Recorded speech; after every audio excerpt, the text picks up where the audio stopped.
Oi, gente, tudo bem? Eu tô aqui chorando e eu resolvi fazer um vídeo falando sobre a minha experiência com o luto, porque eu tô vivenciando a, a luta do Dr. Alexandre com a estopinha. E eu lembro o dia em que ele adotou ela, eu estava assistindo a TV.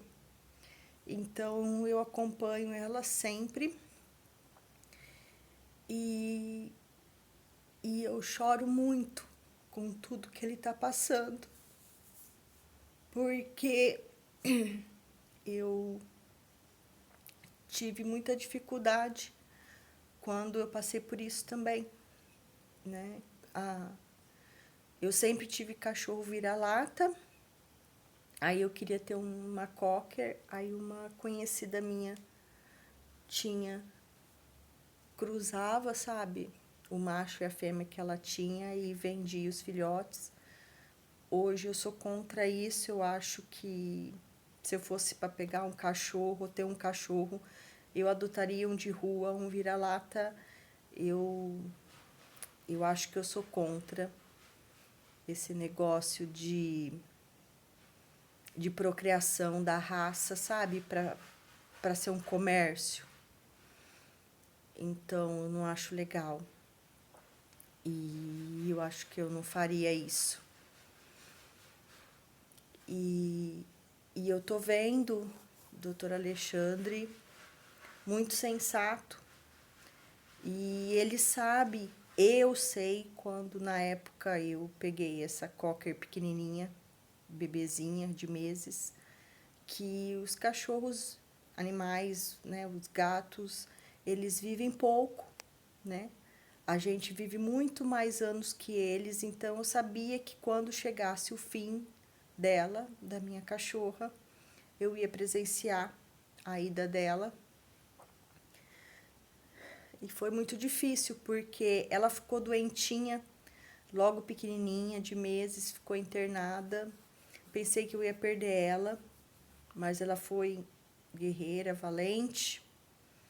Eu peguei um dia que eu estava no meu almoço, falei, não vou almoçar, vou gastar o tempo para ir lá visitá-la na clínica. Fui, visitei, foi a melhor coisa que eu fiz na vida, porque ela me reconheceu, ela fez muita festa quando ela me viu. Quando meus pais foram visitá-la, eles dizem que ela estava imparcial, assim, mas quando eu fui visitar, ela fez muita festa, ela me reconheceu. Então, acho que isso foi fundamental, né? Eu ir acompanhar e ficar perto para saber que ela não foi abandonada, que ela estava ali só para ser cuidada. Aí eu tive que fazer uma papinha especial, dar Gatorade para ela, enfim, fazer todo um cuidado depois quando ela teve alta. E depois disso, ela foi uma cachorra que pegava carrapato, por mais que eu tentava cuidar, ela pegava carrapato, então ela teve doença do carrapato várias vezes.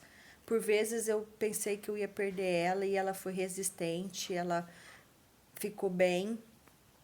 Tanto é que ela sempre tomou corticoide, estava um pouquinho mais acima do peso, né, por causa dessas doenças. E eu nem castrei ela, eu tomava muito cuidado para ela não pegar cria, para não escapar, para não ir na rua, porque ela estava acima do peso, então se eu castrasse ela ia engordar mais ainda. E eu fui castrá-la depois de velha, porque o útero dela deu problema, infeccionou, inflamou, e o veterinário achou melhor castrar ela, porque poderia acontecer até coisas mais graves, né? Se não tirasse o útero. E, bom, e ela foi vivendo, foi passando por muitas lutas, foi indo, até que com 13 anos, eu acho que por tanto medicamento dela ter tomado, ela ficou ruim.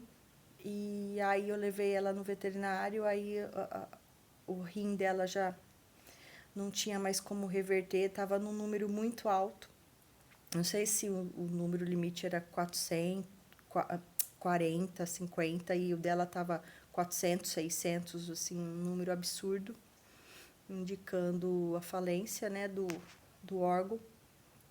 E não tinha mais o que ser feito, não tinha como reverter aquilo, não tinha o que fazer. Aí, com isso, o veterinário me sugeriu a eutanásia. E a hora que ele falou aquilo, eu achei um absurdo, né? Ele me sugerir aquilo. Eu falei, como? É minha filha? Não, de jeito nenhum, sabe? Quando eu peguei ela pequenininha, eu mantinha ela no meu quarto. Todo dia cedo eu tinha que acordar, limpar aqueles cocô e xixi no chão, senão eu ia pisar naquilo. Sempre cuidei muito bem dela. Falei, como que eu vou fazer eutanásia? Não tem como, né? Ele falou assim, você não precisa me responder isso agora. Eu só tô te fazendo uma sugestão. Você vai para casa, você vai pensar e você vai tomar a decisão, sim ou não. Achei o cúmulo, fui embora. E com ela em casa, eu vi que ela estava sofrendo muito, que ela já não comia mais, que ela bebia água e vomitava tudo, nem água estava parando no estômago. Ela ficava o dia inteirinha deitada, o dia todo deitada, deitada, deitada. Se a gente não levasse ela para fazer xixi, ela ia fazer xixi na caminha dela. Enfim, muito triste, assim. Se bem que ela não fazia tanto xixi, porque nem água ela estava conseguindo tomar. E como ela era muito fortinha, muito gordinha, assim, não obesa, mas ela era bem fortinha. E eu falei assim, até essa cachorra emagrecer e morrer por ter definhado, vai longe. Vai ser muitos dias dela desse jeito, nesse sofrimento, com dor. E eu falei assim, não, eu tô sendo egoísta em mantê-la aqui comigo, em ver todo esse sofrimento, saber que não tem como reverter. E foi aí que eu decidi fazer eutanásia, meu pai foi contra, mas eu não podia deixá-la sofrendo do jeito que ela estava sofrendo. E eu decidi.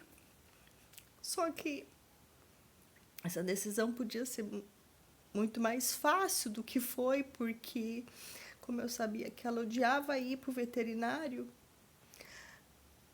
eu falei assim, eu não vou deixar ela aqui no lugar que ela mais odeia virar as costas e ir embora. Eu não posso fazer isso com ela. Ela tá ciente, ela tá vendo que ela vai ficar sozinha. Eu não acho justo. Aí eu pedi muita força para Deus, para eu conseguir estar do lado dela.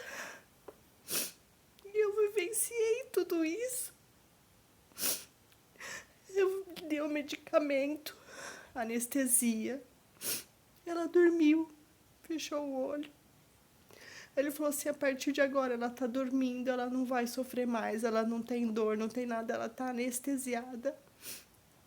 E ela nem vai se dar conta do que vai acontecer com ela. Então não se preocupe, porque ela não vai sofrer mais. Aí já com o olho fechado, eu falei, eu não vou arredar o pé daqui, porque a alma dela tá aqui. Ela tá aqui. Eu sei que ela já dormiu, que ela tá anestesiada, que ela não tá vendo. Mas aí ele deu depois o medicamento pro coraçãozinho dela parar de bater.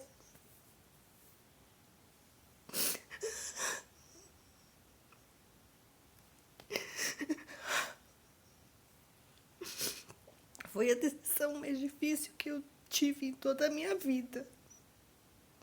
Mas eu fiquei com ela até o último final. Para ela ter certeza que eu não ia abandoná-la. E eu que era contra a eutanásia, a gente estava diante de um caso que era irreversível, não tinha o que fazer. E eu estava sendo egoísta em mantê-la sofrendo daquele jeito. E foi aí onde eu tomei essa decisão. Então, é complicado, o luto existe. A gente sabe que vai ter uma finitude, que o nosso animal vai embora e a gente vai assistir. E a gente precisa ser forte. E eu tô sofrendo bastante. em acompanhar, né? E o doutor Rossi falando que as pessoas estão criticando ele, porque ele já está vivendo luto, parece que ele já está falando que ela morreu. Mas, gente, pensa por outro lado. O animal não é eterno. Uma hora ou outra vai acontecer. Não vai acontecer um milagre. Ah, esse animal específico vai viver até 30 anos. Não vai, sabe? Eles têm um limite de idade. E, como ele mesmo disse, está cada vez mais perto essa possibilidade de acontecer. Então, a gente tem que estar preparado. E seria muito egoísmo não ter mais o que ser feito. No caso, ele ainda está podendo fazer, ele está mantendo ela bem, está fazendo tudo que está ao seu alcance.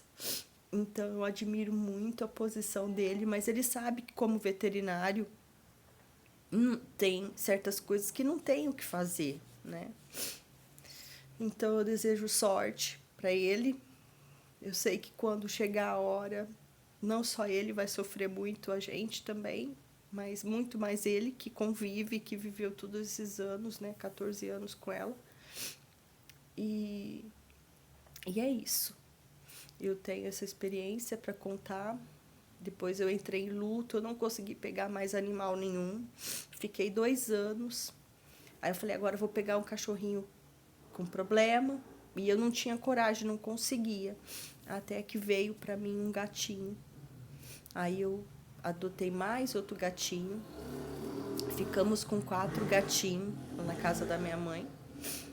E foi assim que... E até hoje eu não tenho outro cachorro. E não sei se vou ter. Porque é uma coisa que... Não sei, eu não sei explicar. Enfim, é isso, gente. Minha história com os animaizinhos. Beijo. Tchau, tchau.